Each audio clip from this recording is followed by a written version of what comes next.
Hello all. In this session, we will have a brief discussion on the topic debt versus equity.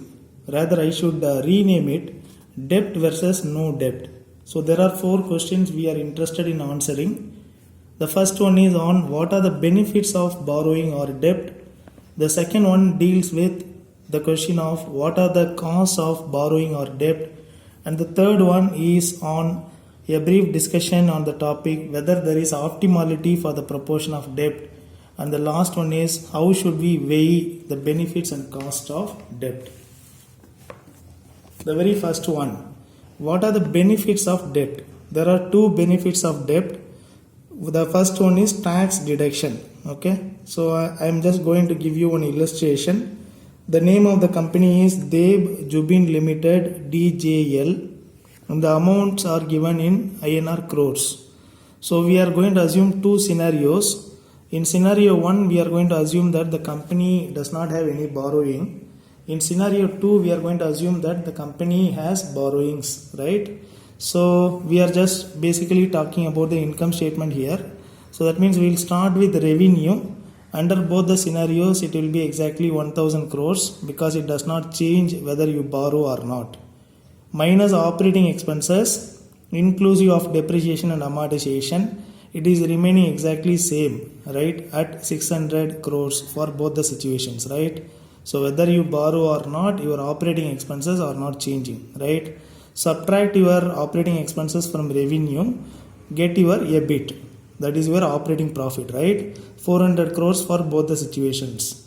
Minus interest, okay? Interest in first case is 0, that is a base case, so that means you are not having any borrowing, so that means interest is 0. When you have borrowing, that is the second scenario, right, you have the interest of 100 crores, right? Yeah, so that means please look at this again. This is the key differentiating item. When you are not having borrowing, your interest expense is 0. When you are borrowing, your interest expense is 100 crores, right? So find out your EBT, that is simply EBIAT minus interest. EBIT, not IAT, IT minus interest.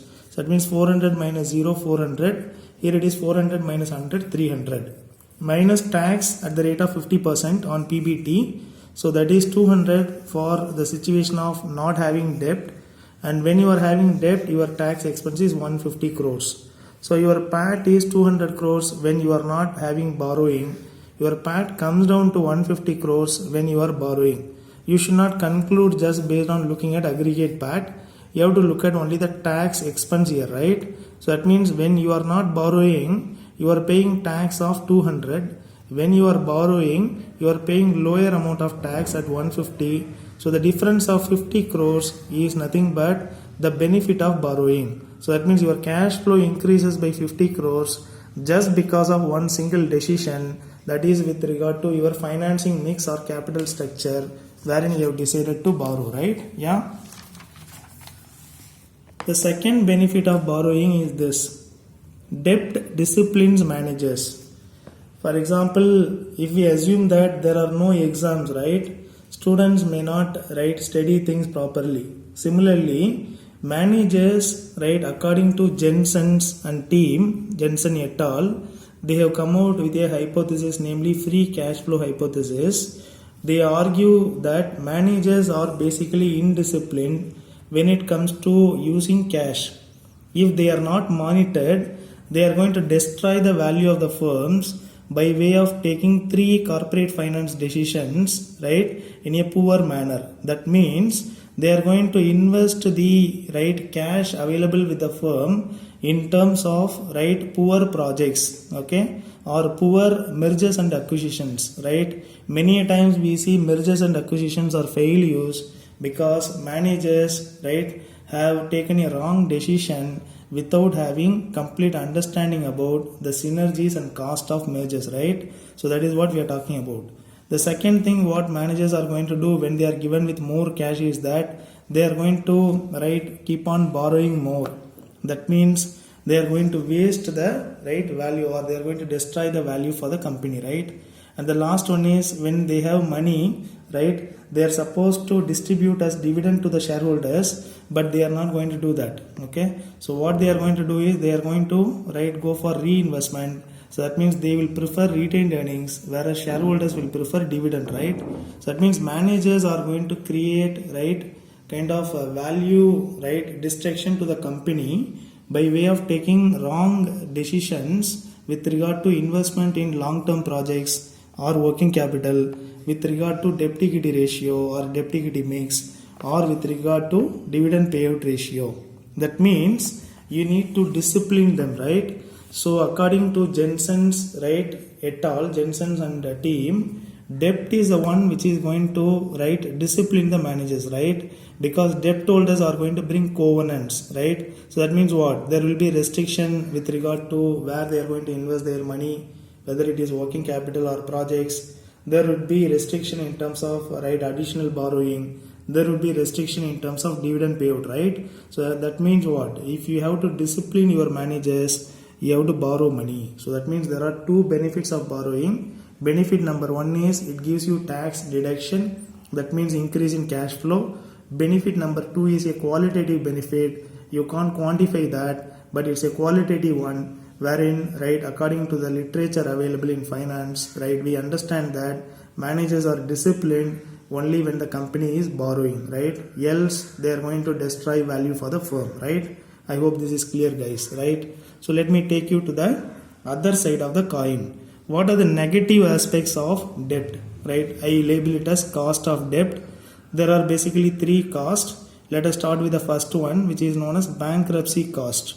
So higher the borrowing, higher is the risk added, right, by the managers to the firm, right, in terms of bankruptcy, which is known as the risk of financial leverage.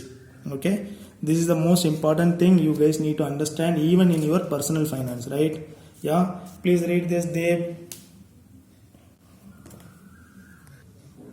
So what I have written here is, right, very much applicable to the firms, to the managers, as well as all of us in our personal finance, right? Yeah, debt is our friend when everything is fine. That means as long as you are profitable, as long as you are generating positive results, debt is going to give you the handshake. Okay, it is going to give you the right encouragement. Good, acha, right? But when you are not doing well, when environment is not good enough, debt is going to kill you, right? So that means debt is going to kill the firm when everything is not fine, right? So this is the most important thing, right? So that means, right, let me take the same example of DJL. Let us assume that now the economy is into recession and sales is coming down by 40%. Every other assumption remains the same. Okay. If that is the case, this is how it looks like, right? So particulars, no debt scenario, revenue, right, minus OPEX gives you EBIT, minus interest gives you EBT, minus tax at the rate of 50% gives you PAT. The right numbers written in black are the right numbers related to the older scenario, right? That means older example, right? Here also the numbers written in blue are the one which are reflecting the present example, right? Wherein the revenue has come down by 40%, right? So that means revenue is coming down by 40%. That means from 1000 crores it has come down to 600 crores. In both the situation, it is remaining same. Whether you borrow or not, revenue is not going to change. Your operating expenses is remaining same. That is assumption. That is exactly 600 as that of the previous example. So thereby your EBIT is becoming zero whether you borrow or not. Minus interest. When you don't borrow, interest expense is zero. When you have borrowing, interest expense is remaining at 100 crores as that of the previous example. So that means your EBT becomes zero when, right, you don't have borrowing. It becomes negative 100.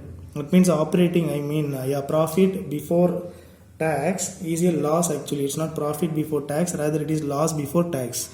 Minus tax is zero when you don't have borrowing. Tax become 50. Okay, so because 50% of your, right, PBT, so thereby your PAT is zero when you don't have borrowing, but PAT becomes negative when you are borrowing. So that means this is what we are talking about, right? So that means when the scenario or environment is not good enough, debt is going to give you negative results. When the scenario or the environment is good enough, debt is going to give you favorable results, right? So in this case, you guys need to know the difference between loss versus bankruptcy. Loss is a situation wherein we are talking about excess of expenses over revenue, whereas bankruptcy refers to the situation wherein we are having inability to honor our debt payments, right? So bankruptcy reflects the inability of the firm in honoring its debt payments. Debt payments include two items, that is your interest and principal repayment. Okay, so that means if you have inability in terms of meeting both, then you are talking about bankruptcy, right? Yeah. So let's go for the next cost of borrowing. There is a conflict between debt and equity shareholders, right? If you don't borrow, you have only equity shareholders, so that means you can avoid this problem. When you are going to borrow, there is going to be a fight between equity shareholders and debt holders. Okay, so why? Because of these reasons, right? Yeah, number one, right? Debt holders prefer safer investments. They are okay with lower returns, whereas equity shareholders by nature they want higher returns. That's why cost of equity is more compared to cost of debt. The required rate of return by shareholders is your cost of equity, which is greater than the required rate of return by debt holders, that is cost of debt.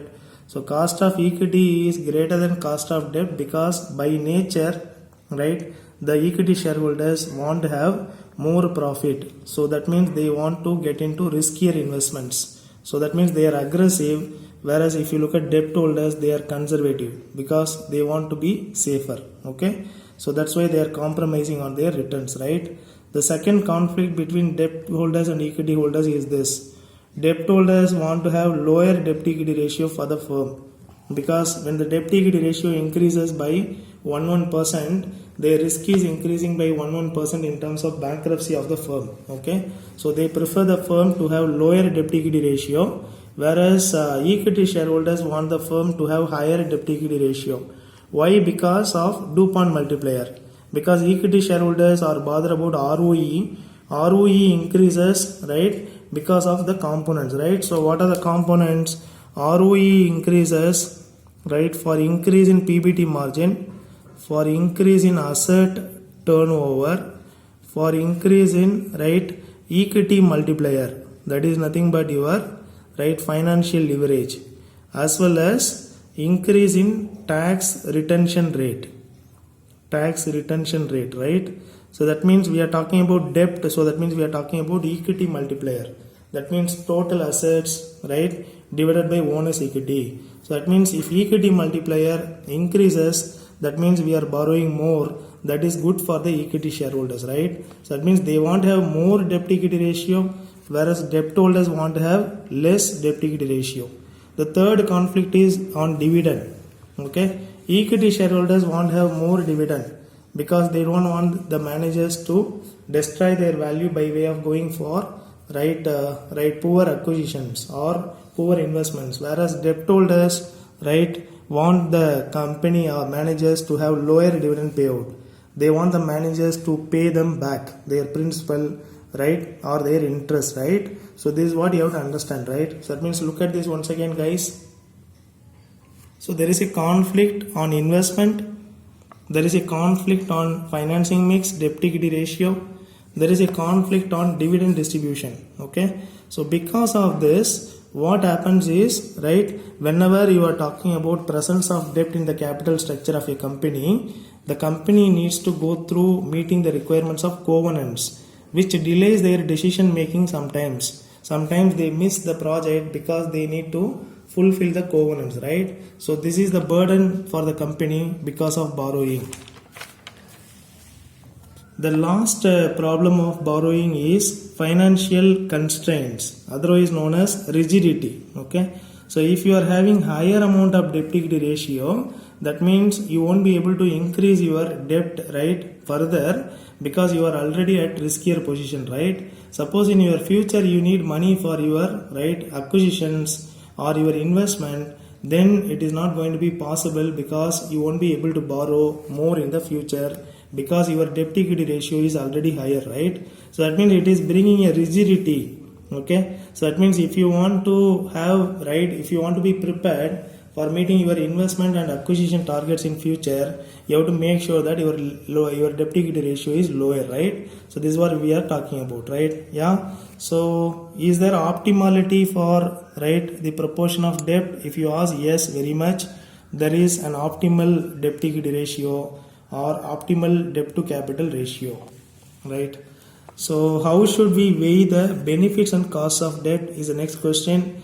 So we have to compare basically the cost with the benefits, right? What are the costs here? Could you please tell Pooja, Shugant, yeah, Nikita, right? Great, Sharma, why don't you tell what are the costs here? Navneet, what are the costs? Cost number one is bankruptcy cost. Cost number two is conflict between debt and equity holders. Cost number three is financial rigidity. What are the benefits here? Right? Could you please tell? Right? What are the benefits here, Shilpa? Right? Benefit number one is tax deduction. Benefit number two is debt disciplines manages. Right? So that means you have to weigh the cost with the benefit. That means you have to compare the cost and benefit, and then you have to take a decision of optimal, right, financial structure or financing mix or capital structure. At optimal debt equity ratio, the value of the firm is maximized, right? We are going to talk about this little later. I'm just introducing this to you guys, right? Yeah, that's it. So we have come to the summary of this topic. In this topic, we discussed, right, 4 questions in detail. Question number 1 is what are the benefits of borrowing? Second one is what are the cost of borrowing?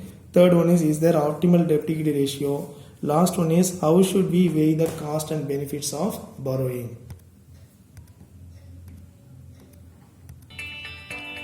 See you guys in the next video. Please take care.